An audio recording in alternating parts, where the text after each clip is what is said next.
Hi everyone, Tom from MonTac here.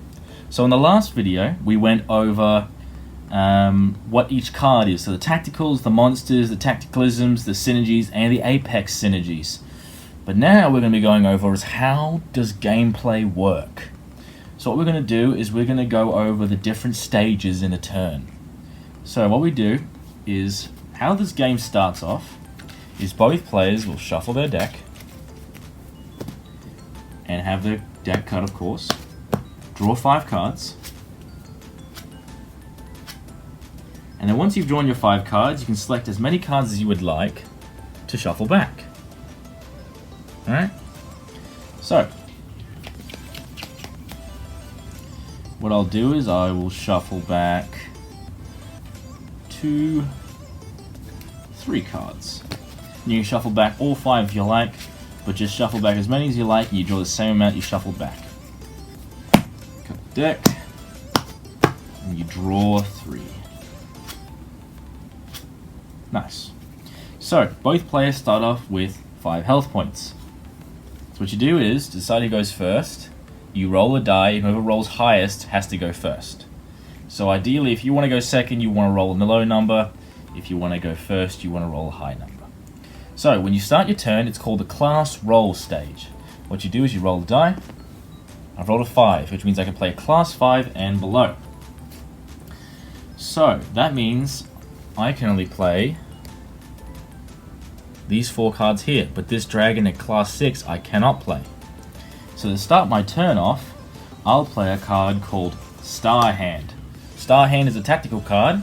It's a timer of 1, and I can add up to 5 cards from the deck to my hand. Any 5 cards I like. But for every card added, my enemy gains 1 health point. Both players start off with 5 health points. Whoever goes to 0 first loses, and we usually have a 30-minute time limit, which when it expires, whoever has the most health points wins.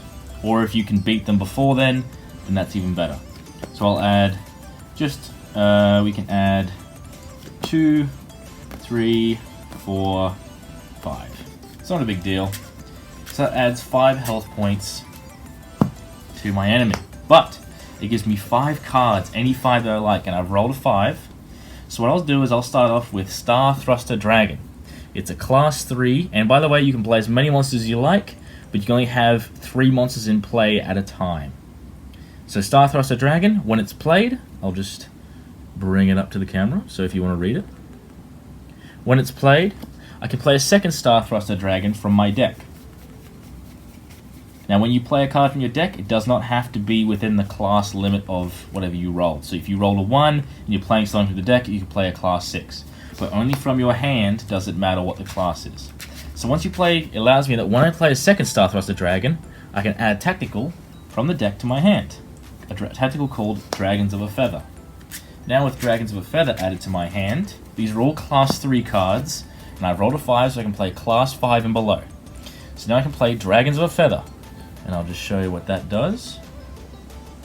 Basically I can sacrifice 2 dragons of the same class in play, and what it does is I can play a dragon from my deck, and it gains 1,000 power. So I'll play Divine Dragon Xerxes. Divine Dragon Xerxes is a 1700 class 6 with the specialty. So basically what it says is, although an awe-inspiring beast to marvel at, you'd only want to see it once. It's a Divine Dragon. In its specialty, this monster cannot perish due to an enemy monster's specialty. It's 1700, but because of that Dragons of a Feather, it's 2700, and I've just gotten a class 6 out when I've only rolled a 5. Next, I'm going to play the card Illusion Dragon. And what Illusion Dragon does is it counts as 2 dragons while in play with the same name. So I can use the card another Dragons of a Feather to sacrifice Illusion Dragon and play a dragon from my deck. And I can play Apocalypse Dragon Pharaoh Rex. And now Pharaoh Rex goes from 1600 to 2600. And it reads, just get it up here. It says, Apocalypse Dragon Pharaoh Rex, Savage Dragon, Class 6. Among the most feared dragons, this one is said to signal the end of the world when seen. During the preparation stage, you may discard 2 cards from your hand to select any card in play and send it to the perish pile. So if I had an enemy monster I was taking on, I could just one-shot it and then go for health points. So now you have that in play. Now I have 2 Class 6 dragons. I've only rolled a 5.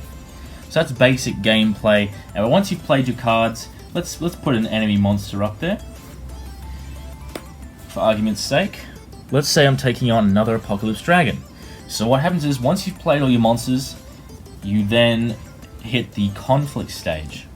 So, conflict stage. My 2600 Apocalypse Dragon, Pharaoh Rex, can go for his Apocalypse Dragon.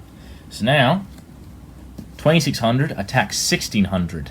Now I've attacked, he can either try to block it, or he can respond with tacticals to either save or win the conflict. This is the conflict resolution stage. So this is what happens. Now you're playing to decide. So the conflict stage is announcing who's going to do what, who's attacking what, and the conflict resolution stage is now what happens. Who's going to win that conflict.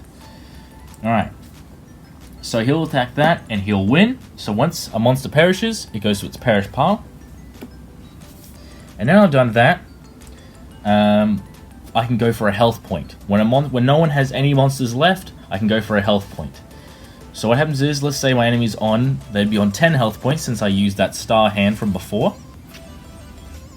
I can go for a health point and reduce them back down to 9. Now you might be wondering, well, aren't you giving them a lot of health points? And even though it is a 4 health point deficit I'm in, I have 2 Class 6 dragons above 2500 power, and my enemy has nothing. Now for those, to put that in perspective, a Class 6 monster is generally about 1700. Now Class 6 is the highest level regular monster you can have. The highest a Class 6 can get is currently 1800. So having 2 monsters above 2500 permanently there is quite a hard thing to take out. So once you've done your conflict resolution stage, as you finish your turn, you go into the hand refill stage. So let's say what happens is, basically, I have 5 cards in my hand, but if I had 4, basically you refill your hand after both players refill their hands at the end of every single turn until they have 5 cards back in their hand. So I'd refill until I have 5. And so would my enemy. They'd have to refill at the end of every single turn. Their turn, my turn, both players refill until they have 5 cards. And then it starts on my enemy's turn, and then it goes and goes and goes. So that is how a basic turn would go. There was a couple little combos there I showed you with the dragons. Now what we'll do is we'll show you what happens when I want to play a synergy. So what happens is, let's say these 2 dragons got taken out in the next turn. Unlikely, but say it happened. Alright, now it's my go, and now I have to decide what I'm going to do. So I got to roll again, right? So I rolled a 5. Maybe I'll roll it again so you guys don't think I've rigged it. 6. Okay, so it's definitely rigged. No. So what I've done now is, because my Apocalypse Dragon and my Divine Dragon are in my perish pile, I can play a synergy. And that synergy requires those 2 dragons to be in my perish pile, which is Rapture Dragon Invictus. When played, basically all my enemy monsters that took out these 2 would be perished if they have no divine, so all non-divine would perish. So I could wipe out whatever they have made, and now I have a 3300 monster. Only lasts 1 turn, of course, but you can play as many synergies as you like, as long as you don't exceed the 3 monster, as long as you exceed 3 monsters that you command. So I can play Mercenary Dragon Aethelred as well. Now with Aethelred, he requires 3 Class 3 or higher dragons to be on perish pile. And I have 3 Class 3 or higher dragon monsters in my perish pile. Dragon, dragon, dragon. So, he's now a 2700 monster that lasts 2 turns. So now I can hit it for 2 health points. Alright? So now, they've been brought back down to 7. Right? But now this guy lasts another 2 turns. So we'll go through that. Let's say, it's again, somehow he's gone. He's died. Well, actually, no, let's say he's in a conflict, right? And enemy monster has more power and attacks him. I can use this card called Young Dragon. It's a monster specialty. And when a dragon I command would perish, I can discard it from my hand and save my dragon from perishing due to that conflict. which would keep my Aether Red alive. Okay, so that's different little things you can do to survive. And now it's my turn. I can hit them I can attack them, or I can, refill my hand at the end of that turn. Just do another one. But basically, let's say he goes at some point. Now it's my turn again. Well, now because there is Rapture Dragon Herald, and there is Mercenary Dragon Aether Red, now I can play my Utopia Dragon Invictus. So, Invictus at 7,000 can activate its specialty. It can select a monster in play and remove its specialty. Right? Now, it can only be played when Mercenary Dragon Aether Red, well, it can only be played when Rapture Dragon Invictus and another Dragon synergy are in my Perish pile, which they both are. So his power is 7,000. What he does is now, he can select a monster in play and remove its specialty. He selects himself, and that activates his Sleeper skill, which only activates when a monster has its specialty removed. It only happens once until that specialty can be removed again. So he'll select his own specialty, and it'll be removed until he perishes. Now, your enemy has 3 choices. They can lose 3 health points, have all their monsters perish, or they can have their next turn skipped. Now, usually I'll probably say I'll have my next turn skipped, because that way, you don't really lose any monsters or health points, but your enemy does gain just a second turn to go. So let's say, alright, I'll just have my turn skipped. Alright, cool. So now you can continue on with your turn, and let's say they only have 1 monster in play. You slap down your Tactical Fodder Soldier, boom, take out that monster, go for a health point. Now they've gone down from 7 to 6. Now he goes. Now it's your turn again, right? Because you just skipped their turn. You can play Dragon Sage Dorian, which is another synergy, which requires 4 dragons to be in your Perish pile. And now you can't, and by the way, Apex and synergies count towards that. So if it requires 4 of it, they still count. So you've got 1, 2, 3, 4, 5, 6, 7, 8, 9. That's far exceeds it. You can play it.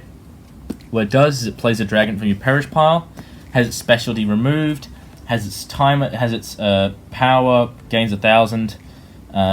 But if it's a synergy that's chosen, so a regular monster gets 1,000 and specialty removed. But if a synergy is chosen, which you choose as Apex, it gains the 1,000, loses its specialty, but when it does that, it has its power halved and timer removed, which means now he's permanent. So he goes up by 1,000, so he goes up to 8,000, and then his power is halved. So he now goes down to 4,000, but he's now permanent. So he's a synergy there forever until he actually loses via conflict or a tactical effect or monster specialty, right? And now, since his time's been removed, your enemy's given 3 choices again. So let's say this time, let's say they give up their turn again, right? But the problem is, they have no monsters left. You've just taken out all their monsters. So now, they're down, you get another turn after this. So you can play Young Dragon. So you guys go for 3 health points, right? Now they're at 3 health points. Now it's your turn again, right? So you roll the die. 5. We can roll it. 4. Whatever, Boom, another 3 health points, and you've just won the game. Right? So these are just little things I wanted to show you.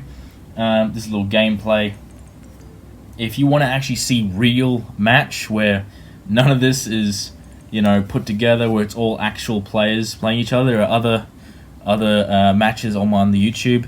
There are matches from Sunwalkers have done very well. Mutated, really good. There's a dragon match too, so if you want to see these guys in all their glory, you can actually follow along on some of the cards and what they do. I make a good point while in the match to tell you what's actually happening, but this should be a great tool to help you guys understand what the deck does, what's the usual gameplay, how things work, and just have a really good idea for how this game and the pacing, etc. So, well, this is Tom from MonTac. Please follow our Instagram, MonTac Cards. Please subscribe to our YouTube channel, MonTac TCG. Give it a like if you enjoy the video, and have a great day.